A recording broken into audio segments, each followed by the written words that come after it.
In the Freshchat People tab, you can see a list of all your contacts, anonymous visitors, as well as your logged-in customers.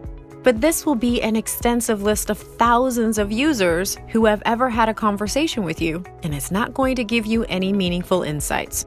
What you need to do is segment and filter users to better understand your contacts and business performance.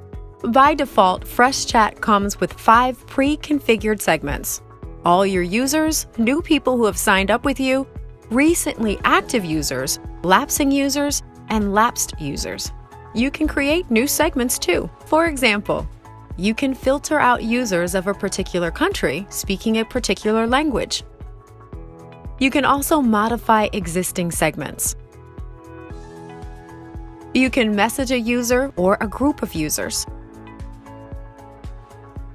Clicking on the username will take you to the user profile. Here, you can see the complete user info, conversation history, and the user navigation on your website. You can also initiate conversations with users from here. With Freshchat, you can understand your users better to have meaningful conversations.